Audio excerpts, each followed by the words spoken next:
Chances are, if you clicked on this video, then you're an overworked and overwhelmed YouTuber that desperately needs to hire a video editor and team support so that your YouTube business can continue to thrive. If I guessed correctly, go ahead and type in team in the comments to let me know that this video will be valuable for you, and let's get into it. All right, in the first category of this video, we're going to talk about the YouTube editor and how to hire one. What to do if you're like, oh, I need an editor, but I have no idea how to hire one and don't have the time, and by the end of the day, I'm burnt out and don't have the energy.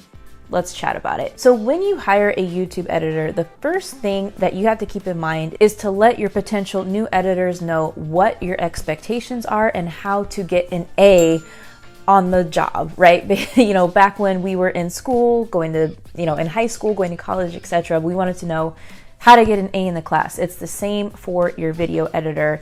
They want to know how to get an A, at least if they're good. If they're not good, they won't give a damn, and that's a problem, right? You probably don't want to hire them. And so this is really crucial because the first thing that you can establish on this job description is, hey, this is going to be your role in our company. Like, this is our mission. These are our values. This is why your job is so important, because they're basically, the engine of making your video content, which is the best type of content there is out there. They're in charge of making it high converting and driving more and more traffic, and they're in charge of increasing the watch time for your video. So they need to understand whoa, my work is very, very important and impactful, and I need to get this done right, okay? And when I mentioned setting expectations, when you create the job description, the other thing you need to tell them besides how to get an A is what you expect. So for the majority of you, a lot of your videos are going to be talking head videos like this one. So you can say I expect high quality B-roll. You expect pattern interrupts. You expect text. You expect the branding to be on point. You expect them to be very creative and to make your videos exceptionally better than the job that you were doing. And a really good idea to keep in mind when you're hiring this person is to be on a 30-day trial period. You can say, hey, you know what? We're going to edit 4 videos together and see how it goes, so that they can have the chance to prove themselves and really knock it out of the park with understanding your style, your branding, your message, etc. And so you might be thinking, all right, well, what do I do next? Where do I find these people and these editors? We actually do have an in-house editing team with subscribers to sell, so I'll leave the link to our editing team in the description. But if you are looking for another editor, you can create a job description on Upwork. Upwork is an amazing place. You can make the announcement on social media, and you can look on other freelancing sites. But in my experience, I've only looked a couple of places in the past, Upwork and my social medias and making the announcement, and that has been enough to get me the person that I'm looking for. And typically with video editors, it's much better to go by a flat rate as opposed to hourly. And that's just because, in my opinion, you want your editor to have accountability on the quality of work they do. So they want to be able to do the best work in the shortest amount of time. And if they have a flat rate, that's going to encourage that as well. So when you go by hourly, when you go by minute, it kind of gets construed and the bill can really, really add up. And so prices of editors range so much, anywhere from the low hundreds of dollars to the $2,000 range. And so one big factor that is going to affect the price is how long your A-roll footages are. So the film that you take with your camera, is it 10 minutes long? Is it 20 minutes? Is it over an hour long? Let's say if you're doing a video podcast. So keep that in mind and make sure that you understand, hey, if I have this amount of raw footage, how much is that going to be? Because sometimes it's 20 minutes, sometimes it's 90 minutes. And so they need to be clear, oh, okay, well, if it is longer, obviously it's going to be more for the deliverable. So that's really something important to do, because maybe if you're somebody who takes a lot of vlog style film, then you're going to have a ton of B-rolls to go through and a lot more different dynamic shots that you're doing outside, and they're going to have to take more time to piece that together. And so that's another thing, is you have to set clear from the beginning is how long is your turnover rate. Turnover means from the minute you turn in the A-rolls and film, how long should you expect to get that back and be able to post it on your channel. So once you have this editor, this is crucial. They are going to need a system to work with you. And this is something that no one talks about, because there's a lot of YouTubers that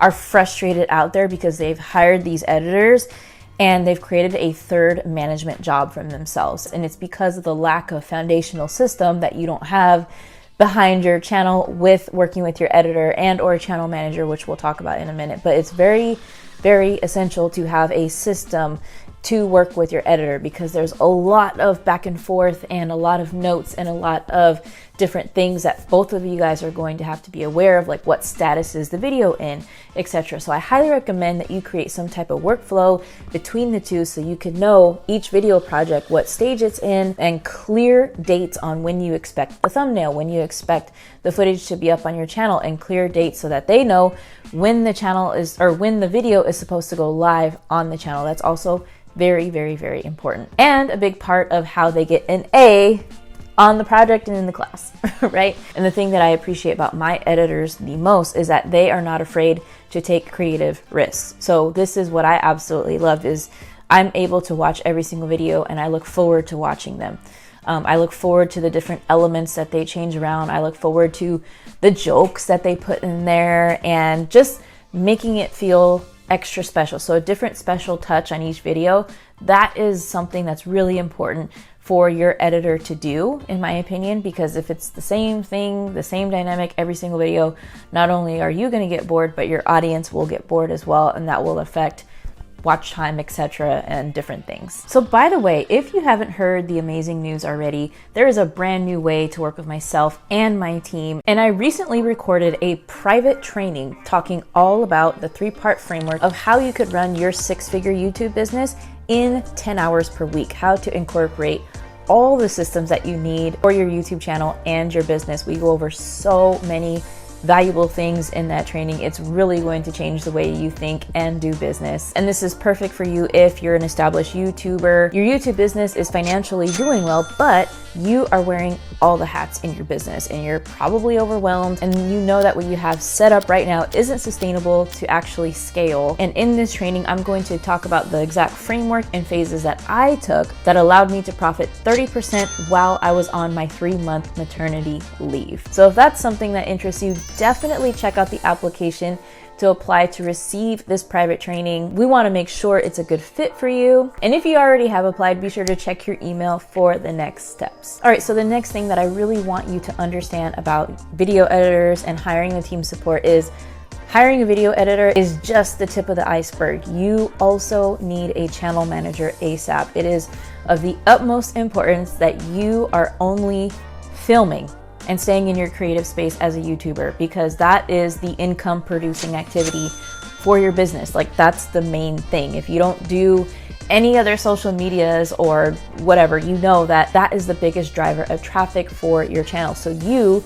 need to be focusing on CEO creator things, visioning. You need to be focusing on keeping cash in the business. You need to be focusing on your creative juice and space. When filming this content, you have to have space for scripting. You have to have space for, doing the brand awareness and really leading the team, not working in the business. If you are still doing thumbnails, if you are still optimizing videos, keywords, tag descriptions, all that stuff, that is a big alert, red flag, and you need to be taking yourself out of that equation immediately, because those things are important, but they do not need to be done by you. So a channel manager is going to be your next move almost immediately after you hire a video editor. And so the channel manager and the video editor dynamic, they will work in sync, okay? Both of their jobs work hand in hand. And so again, this goes back to that system I was telling you about, where it's very important that you establish systems for both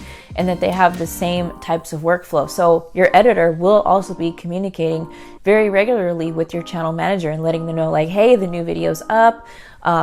Do you know what the title is? Do you know what I should write on the thumbnail? And your channel manager is going to be like, yeah, let me know. And they're going to be the one that's doing a really amazing job on descriptions and doing the post optimization things that are really, really important to making the channel grow. So all of the advanced growth strategies that maybe you're not doing right now or should be doing, that is going to be now on the plate of your channel manager. So this is a big thing that I see YouTubers missing, is the channel manager part. As a matter of fact, I know that it has been the killer of YouTubers posting. They'll just stop literally posting for a month, 2 months, because they're so frustrated that they have to, keep doing this over and over when they have so many other things on their plate, like course creation, fulfilling your services to clients, customer service. There's all kinds of things going on, in the background of your business that you really need to get these 10 to 15 hours during your work week back to yourself. And here's the thing about stepping into that CEO creator role. You're going to have to make decisions thinking as a CEO and no longer as a freelancer or solopreneur anymore, because hiring is scary.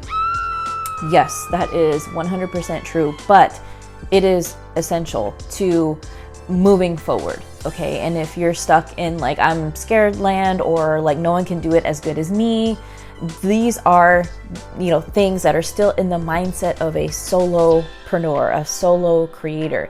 And you have to really push those elements keeping you stuck away. And the other thing too, it's really important that you believe that you deserve to, work less, have a clearer schedule, that you're not so addicted to busyness and obsession with control. Those things are still left in this solopreneur category over here, when you need to believe that with strong processes and systems that you can transfer the trust into someone else for them to follow and do an amazing job. Okay, so then once your budget allows for it and you can justify another hire, the next thing that you want to have outsourced is management and tasks and operations in your business, and somebody to do the job that you're doing right now that you don't even know you're struggling with. I guarantee you probably don't even know this, but when I was at my point of most overwhelm and most stress and deep emotional, just feeling crazy every single day, it was because I had to manage my team.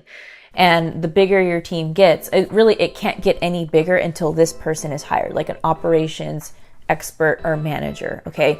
And so the reason why this is so important is because if you don't have somebody to help you with the operations and management of your team, projects are going to be half finished, things will not get done, you will lose track of what's going on, you will not be able to see what your team's working on, you will not be able to see the progress of things. It's just going to continue to feel like a big fat mess in all categories of your business. So once the budget allows for that, I would say that is your next strategic hire, because that's what's going to be able to get you to the point where you're not working in your business anymore and you can take the time off. You can have your business run without you. And this is something that we dive deeper into in my private training. So make sure you apply in the first link in the description. You won't want to miss it. This is what's going to help your YouTube business not only be sustainable, but be able to scale with or without you. So be sure to check out that application. We also have a free blueprint, which takes you through the 6 steps of doing this and working on your YouTube business in less than half the time. All right, if you've made it to this point in the video, I guarantee you're going to love the video that's coming up next, all about making your business life-proof.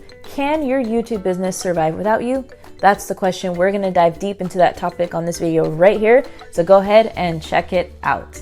Fellow YouTube business owners who consider themselves professional and full-time creators, I have a question for you. If you decided to step away from your YouTube business for a day